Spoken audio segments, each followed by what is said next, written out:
Now, Matthew chapter 5, verse 13 to 16, you are like a salt for the mankind.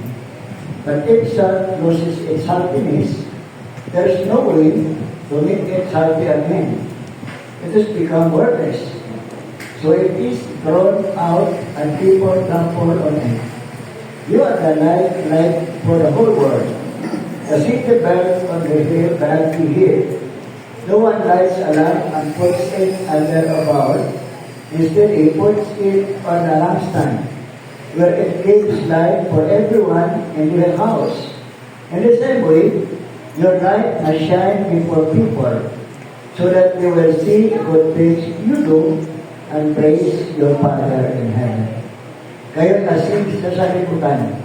Kung mawala ng alat na asin, paano pang mapanauli ang alat nito? Wala na itong kabuluhan.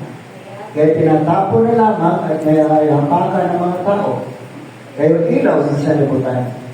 Di may tatapon ang isang lungsod na nakatayo sa ibabaw ng burol. Wala nagsisindi ng ilaw na ilalagay ito sa ilalim ng makanan. Sa halip ay ilalagay ito sa talagang patungan upang matanglawan ang lahat na nasa bahay. Kaya din naman, dapat yung paliwanagin ay yung ilaw sa harapan ng mga tao upang makita nila ang inyong mabubuti gawa at wala pilit na yung amang nasa langit. Ito po ang mabuting balita ng ating kaligtasan. Okay, we say that. I was so blessed this evening for God's will, God's plan. Kasi for almost 1 year, na nagkaroon ng evaluation sa mga preachers natin. At kanina po nagkaroon na kami po ng palitan.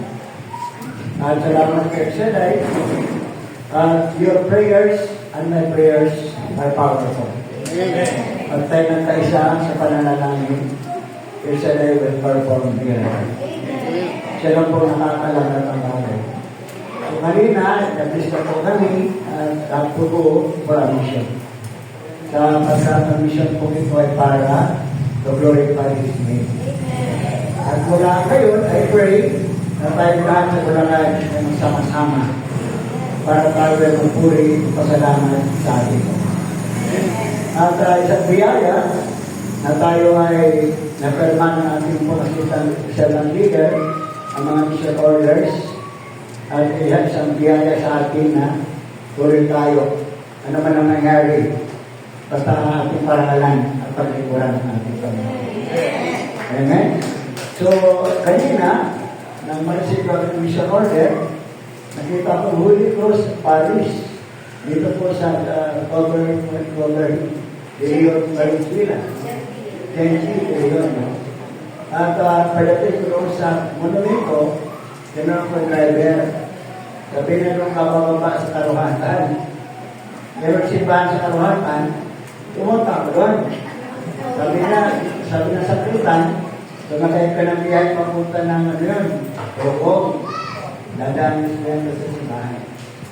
So I pray na kapag tayo may mission, it should I will guide us. Para tayo may turuan, hindi naman natin alam, but it should I will give a break for us to do His will. Wala po yung posible sa Diyos. Dahil ang bagay, kaya gawin na ating Panginoon. Kaya ma-surprise, ito pa sa bagay ng sa Sister Rolex Bernal. Sa matagal ng panahon, kung po na-assign ng itong buong Bulacan for 2010 pa. So, very long time ago, almost 10 years. 15 years. So, thank God for giving me a privilege once again. Para tayo sama-sama manalangin. Sa ibang lugar, tayo pinumpala ng Panginoon. At alam naman natin na wala po ito service. So, kailangan po natin yung makinig at para pag-uwi natin mamaya ating panalangin. At tayo natin pagpalain ang ating natin. Amen? So, pray for me, I will pray for you. Prayer can move mountain. Kaya salamat kayo sa dahil sa pagkatulan sa akin. Buhay pa tayo sa kalikuran ng ating Panginoon. Yung ating topic ngayong gabi ay sa yung panipla sa pagluluto. Kailangan natin yung asin para masarap panipla. Panipla natin. At ang asin ay laging maalat. Dapat laging maalat at katamtaman lang sa ating panlasa. Para lagi tayong excited. Kapag tayo ay meron pagkain, no? Lagi tayong excited sapagkat na tayo po nasusustain ang ating spiritual and physical needs. Siyempre kapag tayo ay nabubusog, no?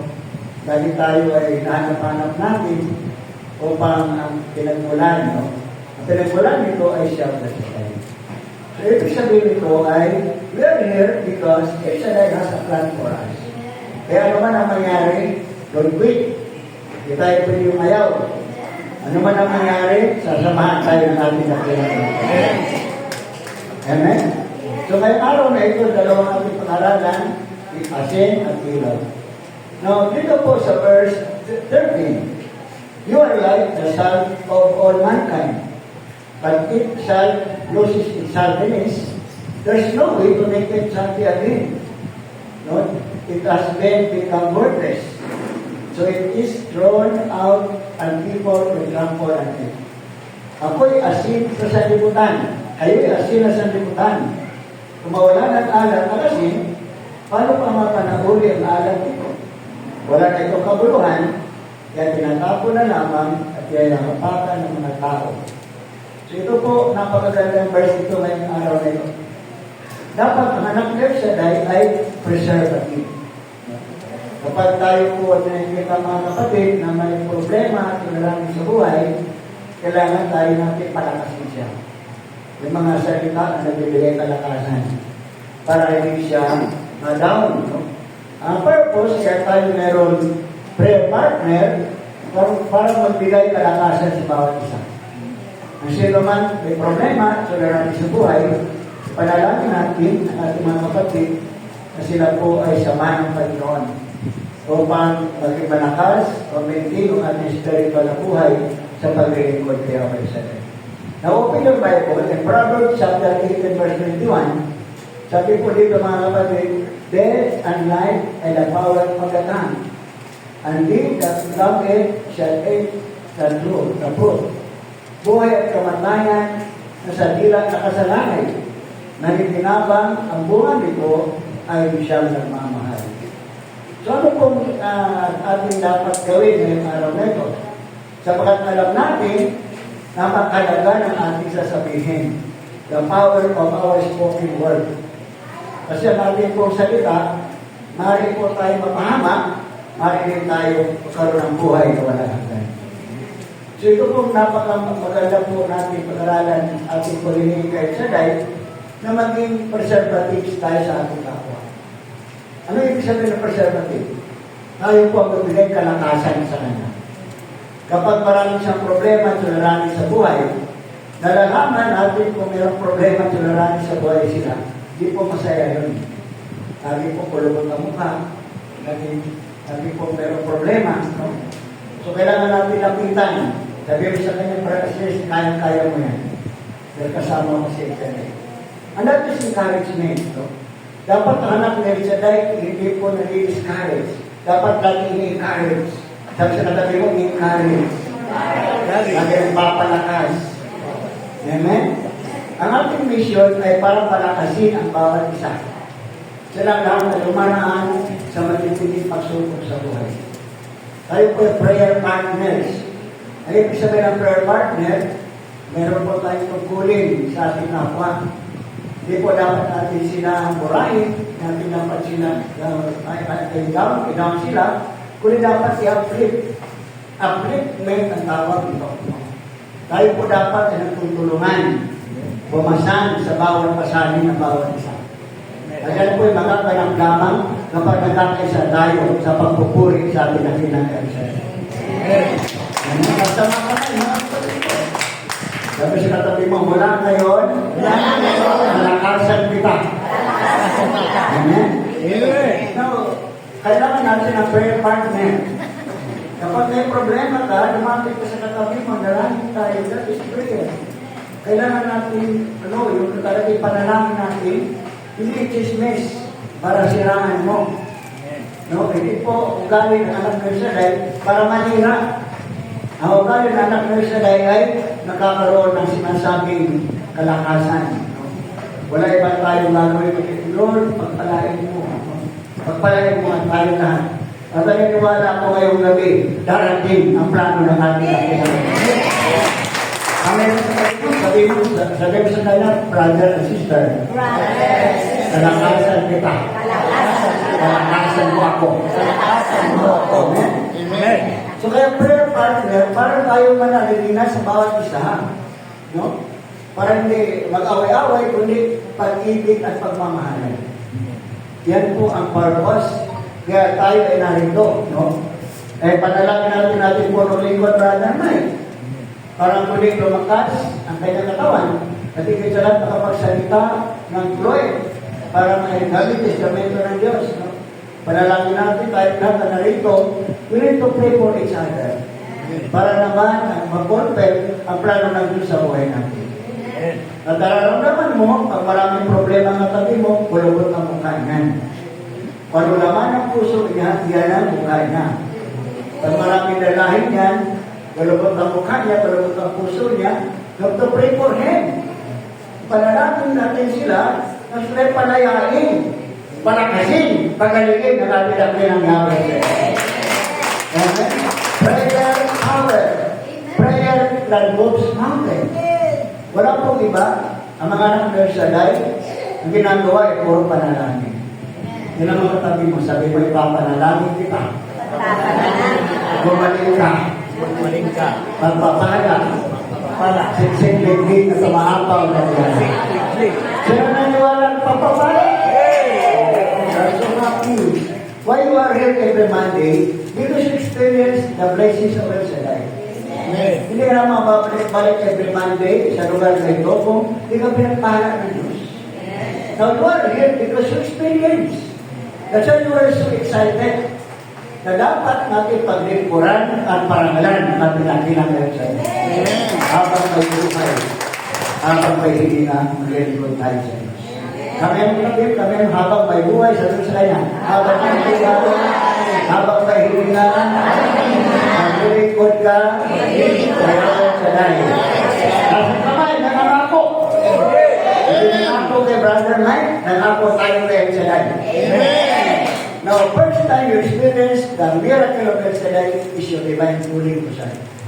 Unang himala na patunayan mo na buhay sa El Shaddai ay panawagan sa iyo ng Diyos. At mula noon, nangako ka. Kanino ka nangako? Kay El Shaddai. Kaya maraming problema at suliranin na yung dinadaanan nyo, hindi ka dapat mag-waver ng panampalataya. Dapat kapit kay El Shaddai. Sapagat siya tumawag sa iyo. Amen? Kalapit mo sa tabi mo. Mula ngayon, nangako ka, paglilingkuran mo, parangalan mo, Yahweh ang Shaddai. Magpakan natin ang malakas sa kanila. Encouragement, not discouragement. Kaya natin pong pananalita parati ay nagbibigay kalakasan, nagbibigay buhay sa ating mga kapatid. Kapag tayo po ay nagbibigay buhay sa ating mga kapatid, lalo tayo lalakas sa bawat isa. We go on hand in hand in serving El Shaddai. Habang nagkaisa tayo, hawak kamay para pagpupuri sa Diyos, kasama natin siya sa Shaddai sa talunan. Amen? Sa pangalawang bagay, dito po sa verse, Matthew chapter 5 verse 14 to 16, you are like the light for the whole world. The city built on the hill cannot be hid. No one lights a lamp and puts it under a bowl, and instead puts it in the lampstand, where it gives light for everyone in the house. And the same way, your light must shine before people, so that they will see your good things you do and praise your Father in heaven. Kayo'y ilaw sa liputan. Hindi may tatawag isang burol na natatayo sa ibabaw ng burol. Wala nagsisindi ng ilaw at naglalagay ito sa ilalim ng takalan. Sabi, pinalalagay ito sa talagang pagpaman upang mataglawan